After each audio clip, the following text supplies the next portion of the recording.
Hello, let's get ready to live in the now. To live in the now.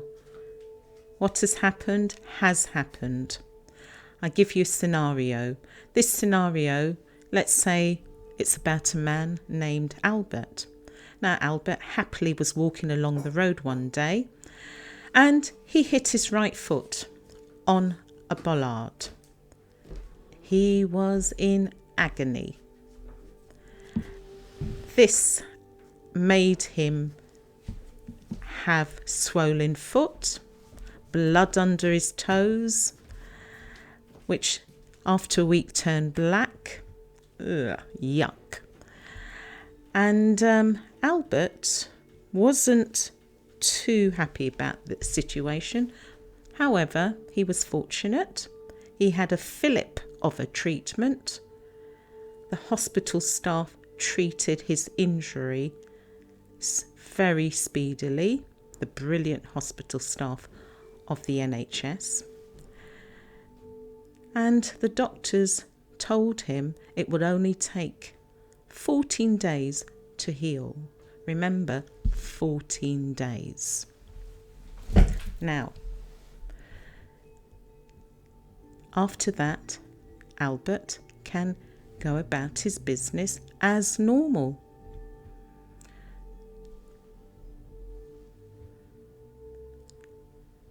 With wisdom. After that accident, Albert used his wisdom to be cautious when going past bollards.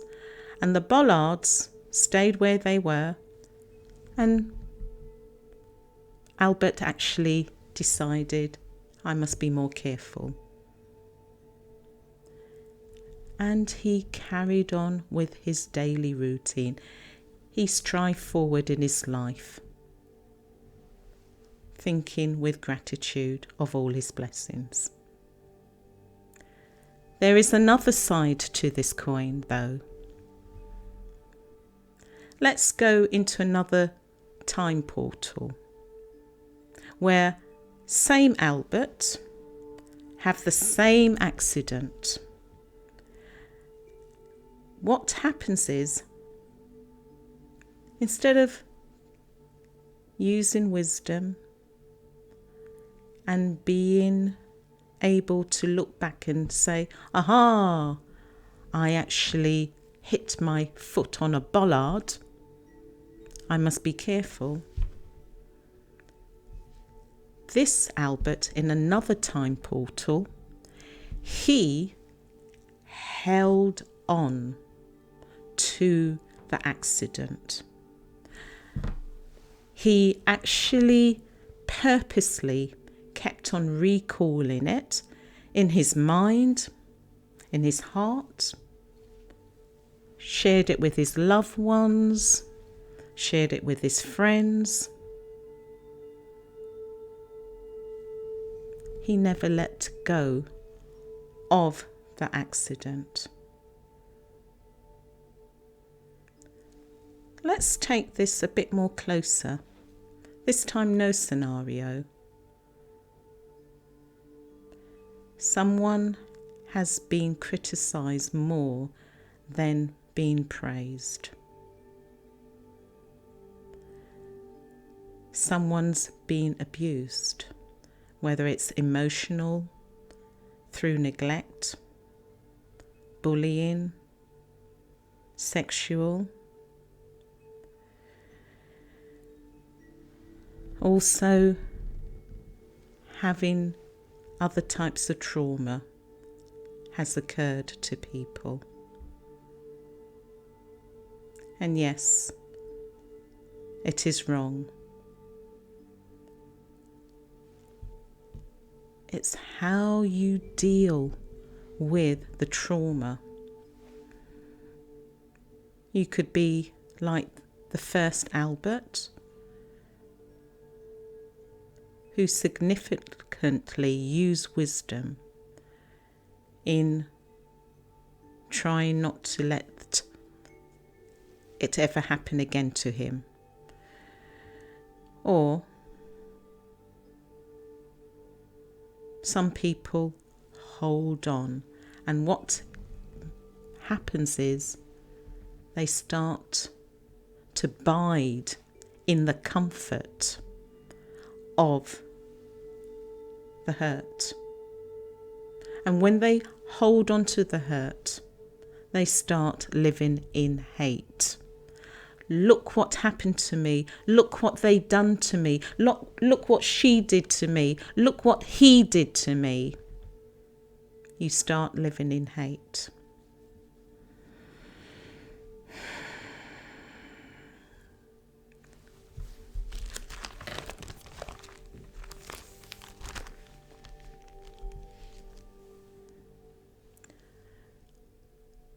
Sometimes it's more comforting holding on to the hurt, because there's a fear of the space, the new space out there, the uncertainty of holding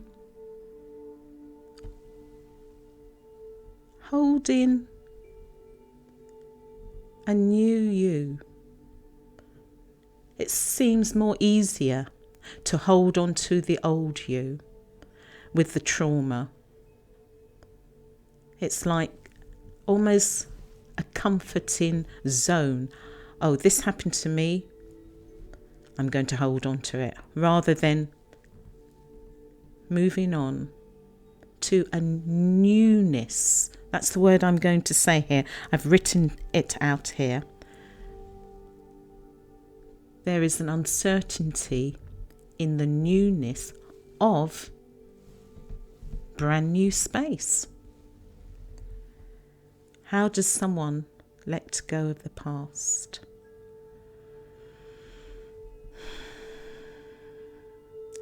First of all,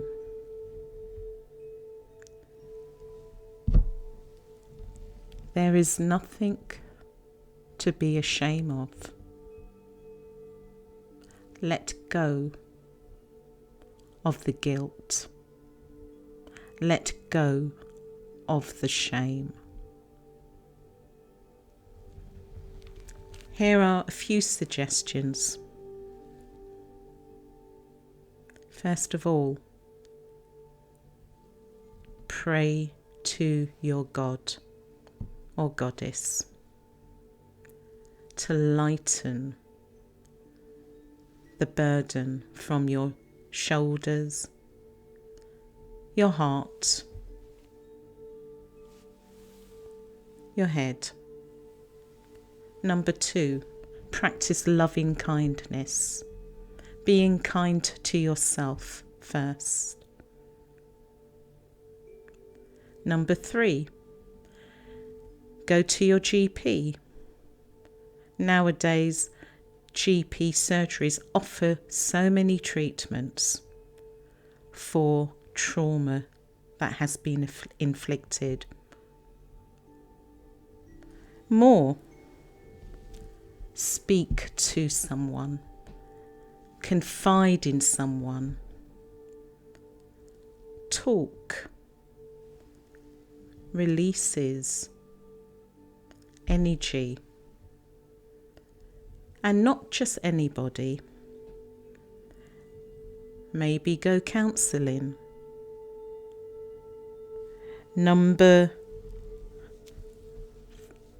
I've lost count now, but number 5, forgive yourself. Forgive others. It's hard to forgive. But remember, keeping that in your head, keeping that incident in your head, keeping that trauma in your head, you deserve better.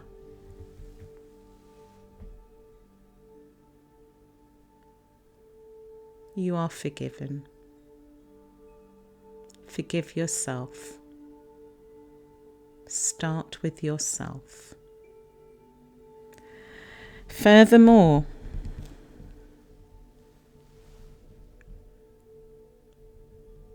take up a new approach to your life. by working on yourself.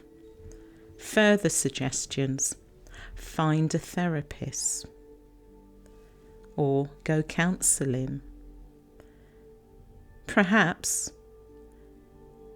take another outlook in holistic medicine. There is so many different complementary medicines out there, or complementary therapies. For instance, take yourself to an acupuncturist, or do some research in, I knew I was going to get this wrong. I have been practicing Ayurveda, or find yourself a practitioner in alternative healing. This practitioner can be breathing techniques. There are practitioners who do cranium, working on the brain, well, not on the brain, but the skull itself. Matrix healing, that's going back into the past and letting go of the episode. Practitioners who clear your chakras. Practitioners who do healing, energy healing, Reiki healers. There are so many. I've got here, oh yes, 2 more. Crystal healing, shamanic journey, taking a journey through shamanic waves, meeting the goddess, or the divine mother, some people like to call her. Another one, last one, cutting ties. Those are some of the alternative along in holistic complementary therapies. There's other suggestions to empower yourself. Take up a new hobby. Do physical exercise. Look at the flower remedies. The one in particular I can talk about is the Bach flower remedies. And in the Bach flower remedies, there is one flower essence called the Star of Bethlehem. And this one is for shock. It's for trauma. It's for abuse. Go to a good chemist or contact a Bach flower therapist yourself. Travel to somewhere you have always thought about. In your dreams you said, I'd like to go there. Now's your time to be adventurous. Work on yourself. There's so many ways. I'm looking at my list here and I've left out do voluntary work. Helping others can help yourself.